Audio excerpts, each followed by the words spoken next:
Chers amis, soyez les bienvenus à cette série sur le Messie, ce que vous ne savez pas sur le Messie. Et le sujet d'aujourd'hui, le Messie est la première mention. Donc on va chercher quelles sont les sources fiables sur le sujet. Je donne la bienvenue à Eden qui nous accompagne aujourd'hui Bonjour à tous. et bienvenue à nos amis qui nous accompagnent pendant l'enregistrement et qui nous aident avec leurs questions et commentaires. Bienvenue à vous aussi et merci pour votre fidélité et de l'intérêt que vous portez à cette série. Et voilà, comme d'habitude, si cette vidéo vous plaît, n'hésitez pas à nous donner un like et surtout à partager sans modération aucune. On va commencer le sujet. Puis la semaine dernière, on a parlé de quoi? Des religions. On a parlé des religions abrahamiques. Oui. Voilà, on a expliqué qu'il y a plusieurs religions abrahamiques et ces religions, ils sont en commun le concept du Messie. Mais même si c'est un concept commun entre toutes ces religions, on voit que chaque religion a une vision différente du Messie. Mhm. Donc, aujourd'hui, on va faire une petite analyse historique et théologique de ces religions pour comprendre un peu pourquoi c'est si différent et comment on peut trouver des sources fiables pour étudier ce sujet. Le premier élément se trouve dans l'analyse historique. En archéologie, on considère généralement que l'indice ou la source la plus ancienne est plus fiable que la plus récente. L'évolution et la transformation d'une idée ou d'un concept sont également prises en compte. Dans le cas du Messie, il est nécessaire d'analyser les preuves archéologiques et de manière plus précise les écrits anciens. Mhm. Donc, et il faut prendre en compte les sources et voir quelle est l'évolution de cette idée et comment cette idée est apparue et comment on peut trouver des sources fiables sur ce sujet. Mm. Ok. Donc on va voir que le premier élément, on le trouve en Abraham, mais pour ça, on va d'abord tracer une ligne chronologique, donc une flèche, à gauche le plus ancien, à droite le plus récent. Et donc on trouve Abraham et on trouve la tradition orale. Est-ce que la tradition orale est apparue avec Abraham? Oui. Oui, c'est présenté comme apparu avec Abraham, mais on sait que la tradition orale est beaucoup plus ancienne. C'est depuis Adam et Ève. Oui. Donc la vérité et les informations sur la spiritualité et Dieu, et bien évidemment aussi sur le Messie, étaient transmis de père en fils, de génération en génération, jusqu'à ce que ça a commencé à être écrit. Les gens, ils avaient une meilleure mémoire. Oui, Eden. Oh, tu m'as pris mon argument. Désolé. Bah oui, bah du coup, les gens avaient vraiment une très très bonne mémoire pour répéter comme une poésie en fait ce qu'ils entendaient une seule fois. Oui, ils arrivaient vraiment à retenir les informations. Donc la tradition orale est apparue. Et puis, bon, il y a Isaac et Ismaël. Il y a une séparation. Et, et on sait que les descendants d'Isaac, c'est eux qui ont commencé à créer des livres, à écrire ces traditions. Mm. Alors, il y avait Isaac, ensuite il a eu Jacob. Jacob, il a eu ses 12 enfants. Et l'un de ses enfants s'appelait José. Il a été amené en tant qu'esclave en Égypte. Mm. Et en fait, Dieu, il a poussé jusqu'au rang de 12e sur le trône après Pharaon. C'était le 12e. Et ce qui a permis de sauver l'Égypte de la famine, mais aussi la famille de Jacob. Et donc, à cette époque-là, les enfants d'Israël qui sont rentrés en Égypte étaient des personnes privilégiées. Mais très peu de temps après, ils ont été transformés en esclaves. Ils Oui, ont en vécu un certain esclavie. temps en tant qu'esclaves, et jusqu'à ce que la promesse de la libération s'est accomplie en Moïse. Et Moïse, il a fait sortir les enfants d'Israël d'Égypte, d'après le récit biblique. Et c'est après la sortie d'Égypte que Moïse a commencé à écrire les premiers livres de la Bible. Et donc les premiers écrits de la Bible, c'est la loi. C'est les 10 commandements qui étaient écrits sur la pierre. Mais il y avait aussi les textes de la loi. Donc des morceaux du Lévitique, par exemple, qui ont commencé à être écrits. Il y avait d'autres livres qui commençaient à être écrits. Les 5 premiers livres de la Bible chrétienne, ce sont les livres de Moïse. Donc ça, c'est extrêmement important. Et ça a été écrit à cette époque-là, mais pas seulement ce livre-là, mais aussi le livre de Job, qui traite une histoire qui est arrivée même avant le déluge, donc beaucoup d'années avant ça. Donc voilà, il y a des livres très intéressants. Donc en tout cas, voilà les textes sacrés qui parlaient de Dieu, mais aussi du Messie, sont apparus à cette époque-là. Et on trouve que après, donc, quand le judaïsme s'est développé, donc après Moïse, on a eu Josué, et ensuite il y a eu Samuel et les juges, et puis il a eu pas mal des prophètes. Et chaque prophète a écrit le témoignage que Dieu lui a confié. Et tous ces écrits-là, bon, pas tous, mais une grande partie de ces écrits-là, ils parlent du Messie. Donc ce sont des témoignages aussi très importants. Et dans cette histoire-là, on a Jésus, et après sa mort et résurrection, ses disciples ont écrit le récit de son ministère. Donc il y a trois évangiles qui ont été écrits par des témoins oculaires, mais il y a un évangile qui a été écrit par un historien. Il n'avait pas été témoin, mais il a interrogé des témoins et il a récompilé ces informations. Et cet historien, c'est le docteur Luc, qui d'ailleurs, c'est lui-même qui a écrit le livre des Actes et qui a aidé Paul à écrire pas mal d'épîtres. Donc c'était un personnage assez important. Donc voilà, ce sont des témoignages qui étaient faits par des historiens. Mais il n'y a pas que dans la Bible où on parle de toutes ces choses-là, on parle aussi dans certains livres, comme les livres de Flavius Josephus, ou Flavius Joseph, qui était un historien juif, romain aussi, et qui avait vécu à l'époque de Christ, qui a écrit aussi pas mal d'informations sur ce sujet. Donc, après, le christianisme se développe, il y a les premiers apôtres, et on trouve à cette époque-là les épîtres et aussi le livre des Hébreux. Et les Hébreux, c'est un livre très important quand on parle du Messie, parce qu'il est essentiellement consacré au Messie. Donc c'est l'un des livres les plus riches en informations. Et ensuite, dans le catholicisme et l'Église orthodoxe chrétienne, apparaît la tradition, les différentes traditions, voilà, qui parlent du Messie aussi. Mais bon, ce sont des traditions. Et plus tard, il y a le Coran qui va être en fait, ça va s'inspirer en fait. Il y a l'inspiration, donc la révélation qui a été donnée aux prophètes, plus une inspiration à partir d'une connaissance de l'Ancien et du Nouveau Testament. Donc il y a un peu de tout.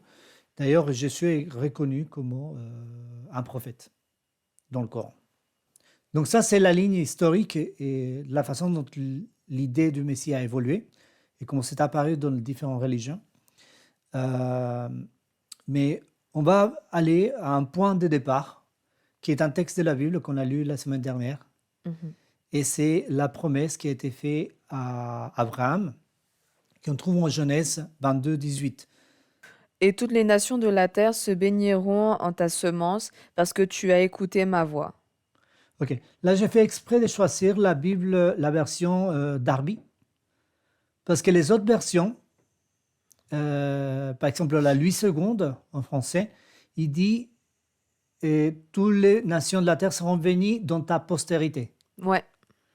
Donc voilà, c'est la version qui s'approche le plus de l'original hébreu, c'est la version Darby. Il y a toujours des petites différences. Il y a un truc intéressant, quand on parle du Coran et qu'on lit une traduction du Coran dans une autre langue, et dans la tradition, donc pour les musulmans, ce n'est pas le Coran, mais une interprétation du Coran. Pourquoi? Parce que le traducteur, il ne va pas trouver le mot qui correspond exactement dans la langue de destination pour traduire l'idée, mais il va s'approcher. Donc ça devient une interprétation. Donc, voilà. Dans le cas de la Bible, c'est plus ou moins la même idée. Je ne vais pas dire que c'est pas exact, mais En fait, il y a des éléments de l'idée qui se perdent dans la traduction. Mm. Ok, donc c'est pour ça que j'ai pas rajouté le texte de la Bible Louis II. Euh, et donc, il y a ce terme de sémence, donc c'est la graine qui va germer. Et là, on trouve le texte d'origine, pour ceux qui lisent l'hébreu, mais je ne vais pas vous fatiguer avec une lecture en hébreu. Mais j'ai souligné en rouge le mot Serah qui apparaît dans ce texte et qui signifie graine, graine au masculin et au singulier. Et ça représente aussi un fils. Ouais, un Ok, seul. un seul. C'est un mâle, un fils mâle, un homme. Ok, donc ce que le texte dit, c'est qu'il y a un homme qui va euh, apporter la bénédiction à toutes les nations, tous les pays. Donc c'est pour tout le monde. Et ça, elle viendra de la descendance d'Abraham. Donc ça, c'est la première mention. Donc est-ce que vous pensez que c'est la plus ancienne des mentions dans les écrits bibliques? Ou est-ce qu'on trouve ce terme avant? Avant. Avant, et quel texte? Ça serait Genèse 3:15. exact. C'est un texte assez connu.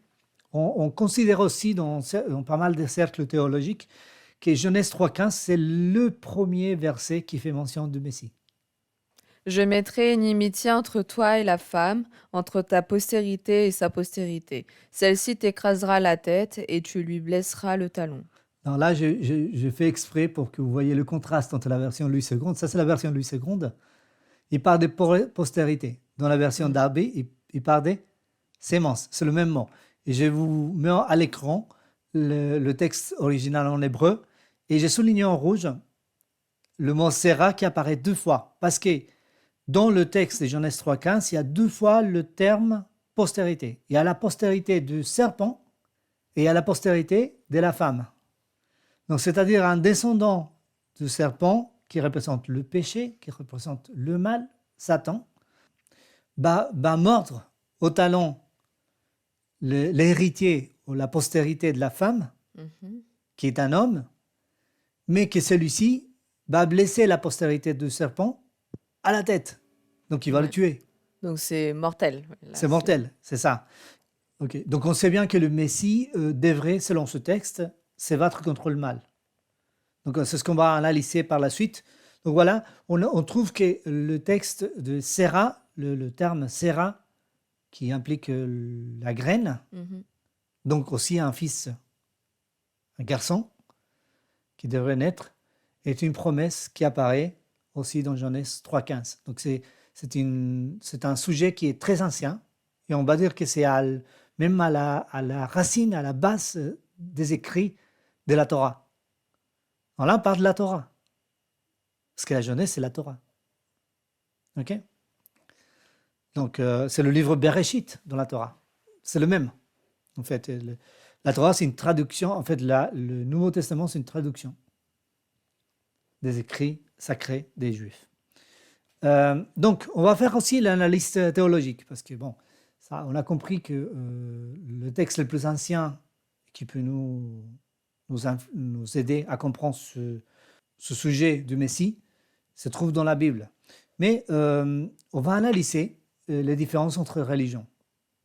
Il existe une myriade de religions dans le monde. Chaque religion et chaque groupe ethnique a ses propres croyances et points de vue théologiques. Les religions du monde peuvent être classées de différentes manières, parmi lesquelles on peut citer les suivantes. Origine ethnico-culturelle, polythéiste, monothéiste ou non-théiste, ligne théologique, ligne d'inspiration. Donc, il y a ces catégories. Bien évidemment, il y a plus de catégories, Oui. plus de manières de définir les religions. Mais voilà, et cette origine ethnico-culturelle, donc pour donner un exemple, on sait que les religions abrahamiques sont d'origine sumérienne. On sait par exemple que les religions orientales, il y a différentes origines, donc hindou, tibétain, etc. Ce Mhm. sont des origines ethnico-culturelles. Il y a le polythéiste. Polythéiste, ça veut dire plusieurs dieux. Plusieurs dieux. Donc l'hindouisme, c'est l'une des religions les plus connues pour le polythéisme. Mais il y en a, c'est pas la seule, hein, il y en a plein, pléthore. Et le monothéisme, c'est un seul Dieu. Donc, c'est l'idée d'un seul Dieu. Les religions abrahamiques, ce ne sont pas les seules à avoir du monothéisme. Dans l'Égypte ancien, il y avait un pharaon qui voulait établir Amon comme Tout le en, seul et unique Dieu qui pouvait être adoré. tout en Donc, Camon. voilà, c'est ça. Et Toutankhamon, exactement. Et le monothéisme, c'est voilà, c'est la signature en fait de la religion d'Abraham, donc un seul Dieu. Et le non-théisme, c'est-à-dire qu'il n'y a pas de concept de Dieu. Et de ce point de vue, on peut dire que les religions non-théistes en réalité ne sont pas des religions mais des philosophies. Mais comme le cas du bouddhisme par exemple. Le bouddhisme, il n'y a pas d'être suprême, mais chacun il peut devenir un être spirituel suprême. En fait, chacun est Dieu. Ouais, on monte de niveau, quoi. Voilà, c'est ça. Et après, à la ligne théologique, dans la ligne théologique, c'est ce qui définit l'histoire de la religion. Est-ce qu'il y a le péché? S'il y a le péché, quelle est la solution et quel est le plan? Quel est le positionnement de l'homme par rapport à ça? Par exemple, dans les religions abrahamiques, il y a le péché, mais il y a la rédemption, Oui, le moyen d'échapper. Et dans la ligne d'aspiration, on va parler de la façon dont ce message a été révélé. Est-ce que c'est par pure inspiration? Est-ce que c'est hérité? Est-ce que ça a été c'est les écrits, c'est fondé sur les écrits bibliques, etc. etc. Donc voilà. Ça c'est les différentes façons de définir une ligne, les religions. Et on va faire une application dans un petit tableau.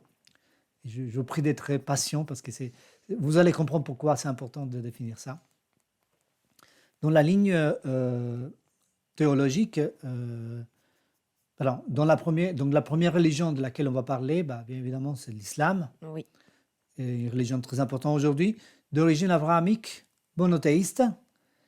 Et la ligne théologique, c'est le péché existe et le salut s'obtient par les œuvres. Donc on fait des bonnes œuvres et on obtient la grâce de Dieu. Et puis la ligne d'aspiration, c'est la Bible et la révélation. Dans la Bible, parce qu'il y a beaucoup d'écrits, beaucoup de segments du Coran qu'on peut clairement définir comme des textes inspirés de la Bible. Et il y a beaucoup d'autres segments qui sont issus de l'inspiration qu'a reçu le prophète Mahomet. Donc voilà, c'est comme ça qu'il s'est défini. Ensuite, il y a le judaïsme. Le judaïsme, c'est abrahamique, c'est monothéiste comme l'islam. Et le péché existe, le salut est par les œuvres.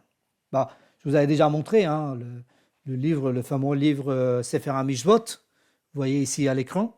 Ouais. Donc ce Sefer HaMishvot, c'est le livre des œuvres des Juifs. Donc ça, c'est le judaïsme. Et puis la ligne d'inspiration, c'est l'Ancien Testament et la tradition. L'Ancien Testament, c'est la Torah plus Nevi'im, plus le Teilim, plus les autres textes historiques, chroniques et autres. Ok?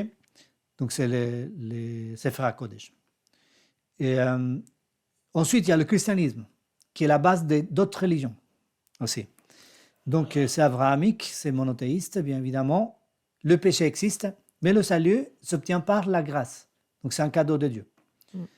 Et la ligne d'inspiration, c'est la Bible et l'inspiration divine.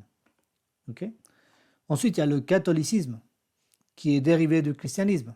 C'est une évolution abrahamique monothéiste comme le christianisme. Et la ligne théologique est différente. Il y a une divergence des lignes théologiques dans le catholicisme, c'est que le péché existe comme dans le christianisme, mais le salut ne s'obtient pas par la grâce, mais par les œuvres, comme les autres religions. Donc il faut faire des actes, des contritions, il faut faire des voyages, il faut donner des choses. Et à une époque, les gens ils se martyrisaient. Les flageolets. Aujourd'hui même, quand un catholique veut confesser ou se faire pardonner un péché, il va voir le prêtre et le prêtre lui prescrit des pénitences. Donc ça peut être un certain nombre de prières ou des actions ou des choses à faire. Donc on voit bien que le salut dans le catholicisme, c'est par les œuvres. Ok? Et puis la ligne d'aspiration, donc c'est d'avoir la tradition, puisque le catholicisme est très axé sur la tradition. Ça, c'est vraiment assumé par les différents papes qui ont existé. Il y a un credo. Un credo, c'est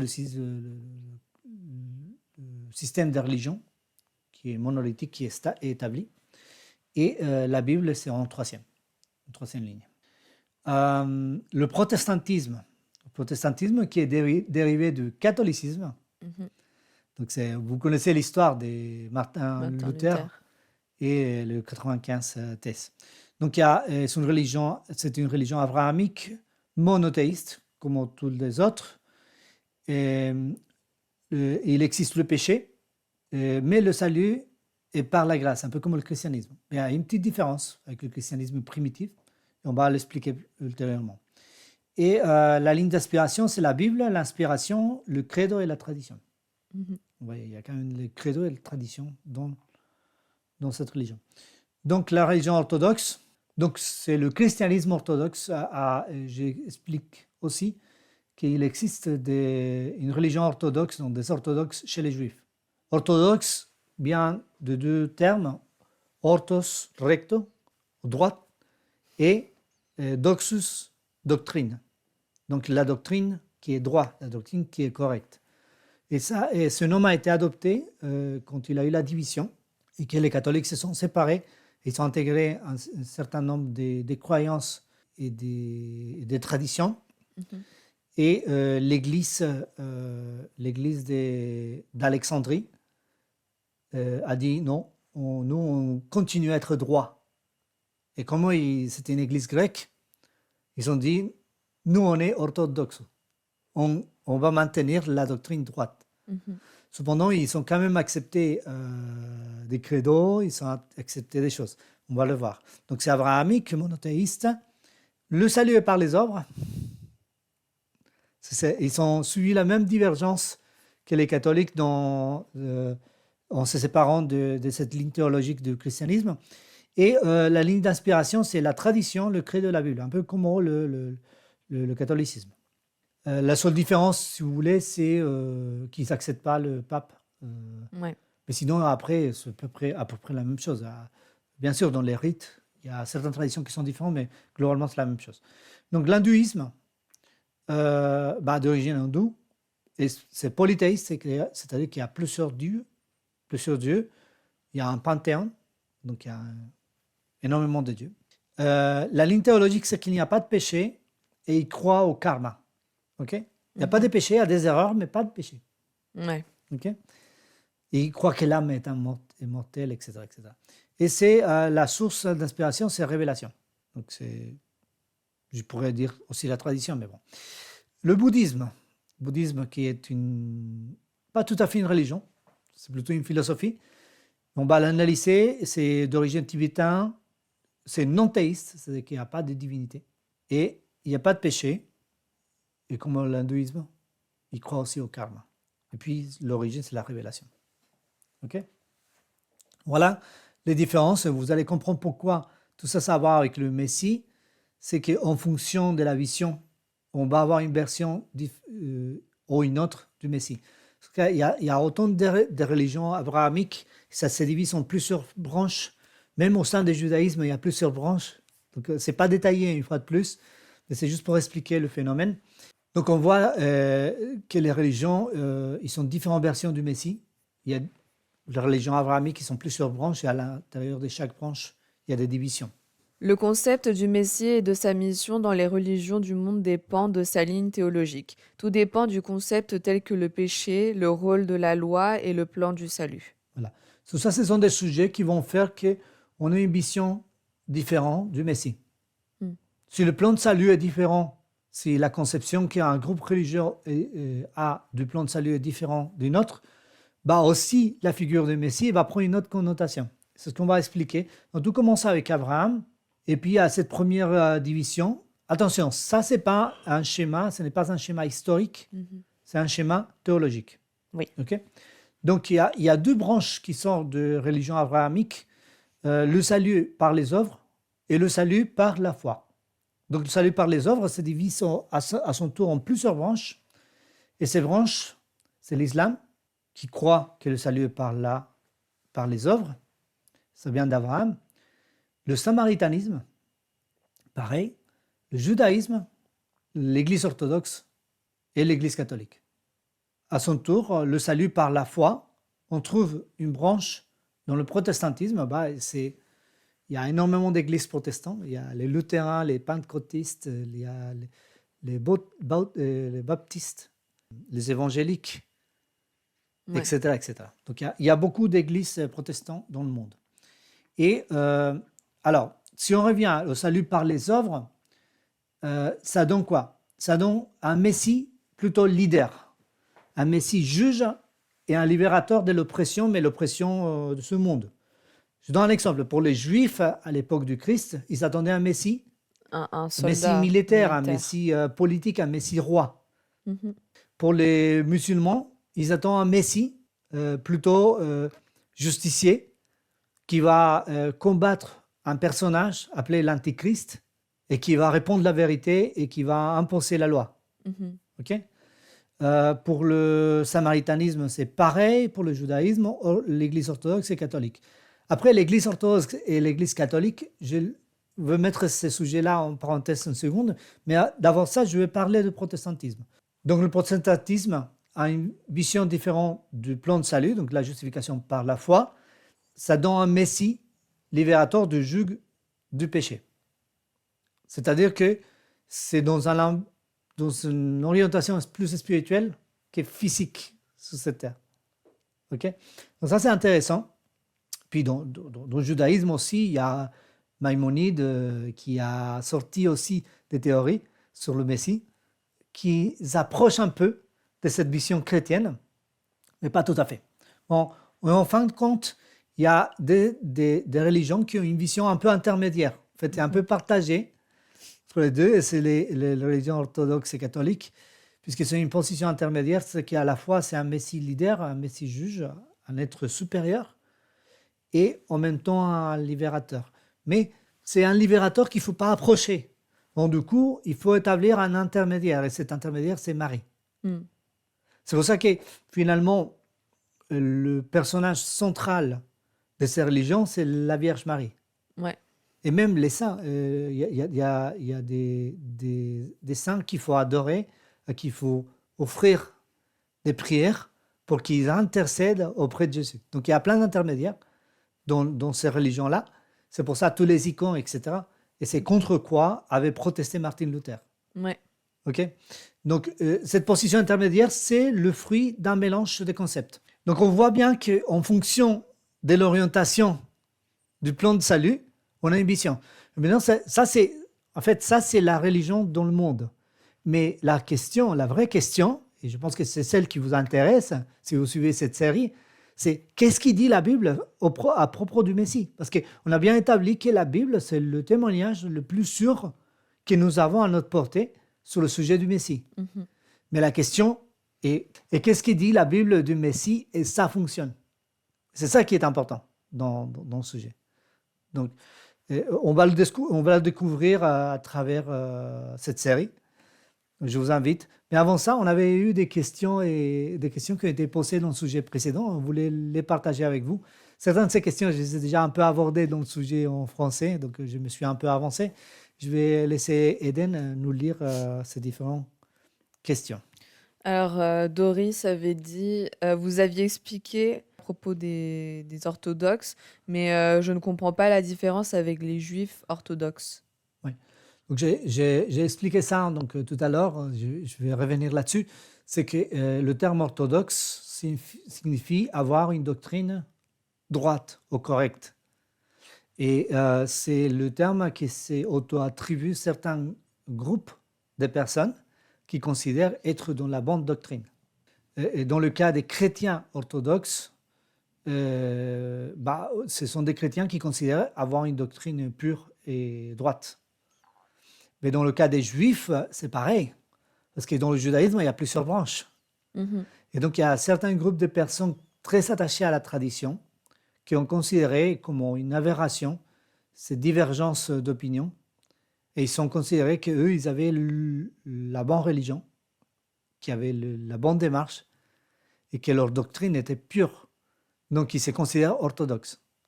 Donc, il y a l'orthodoxe chez les juifs, chez les chrétiens. Mais aujourd'hui, on voit dans l'islam certains groupes qui ne s'appellent pas orthodoxes, mais qui considèrent avoir la vérité, une vérité absolue. On sait, ça peut être toujours assez dangereux. En tout cas, l'Église orthodoxe, c'est l'Église des pays comme la Russie, et c'est très répandu aussi au Moyen-Orient. Donc il y a les Coptes en Grèce, etc. Donc c'est une Église qui garde une tradition chrétienne, mais qui a quand même été modifiée avec le temps. Ok. Maggie avait posé la question suivante. Vous aviez mis dans la diapositive que les religions telles que le bouddhisme viennent d'une inspiration. Je voudrais donc parler des agnostiques qui disent qu'ils croient en ce qu'ils voient. Et donc, ma première question est, est-ce que le courant de pensée comme celle de Darwin est une religion? Qu'en est-il de la science? J'entends beaucoup parler du karma. Est-ce que ce concept sort de la Bible? Ok, donc pour répondre à la première question, euh, la science aujourd'hui, et notamment les courants évolutionnistes, ont pris une théorie qui ne peut pas être complètement prouvée, et comme une théorie qui ne peut pas être complètement prouvée reste une théorie. Et ils l'ont élevée au rang de vérité absolue. Donc c'est un énoncé de la science aujourd'hui. Personne ne doute dans la communauté scientifique. Oui, il y en a quelques-uns qui doutent, mais la plupart des gens ne doutent pas du concept de l'évolution, alors qu'il ne peut pas être prouvé. C'est une théorie. Je la considère, mais ça reste théorie. Donc ça, c'est ce qu'on appelle un dogme. Et le dogme, c'est la signature classique d'une religion. Donc de ce point de vue, on peut considérer que la science aujourd'hui, c'est une forme de religion. Oui. Ok. Et ensuite, elle avait parlé du karma. Est-ce que ça vient de la Bible? Alors, on ne peut pas comparer ce qui dit le karma et la Bible, parce que dans le karma, il n'y a pas de loi, il n'y a pas de repère entre le bon et le mauvais, il y a juste la conséquence de nos actes. Ouais. Alors que dans la Bible, si Dieu il nous donnait toutes les conséquences de nos actes, on ne serait pas là. Bon, on serait... Donc il y a le ouais. concept de la miséricorde et il y a le concept de la rédemption. Donc ce sont des choses qu'on ne peut pas comparer. Donc oui, Mhm. les gens ils utilisent beaucoup le terme karma et la plupart des gens ils ne savent même pas ce que ça veut dire vraiment. Mais ça n'a rien à voir Ok. avec la Bible.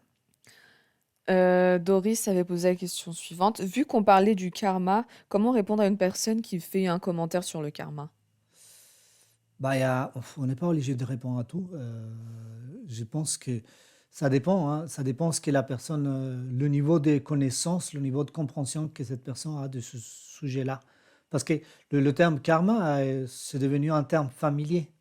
Et on peut l'utiliser d'une manière un peu folklorique, hein, un peu pour faire rire.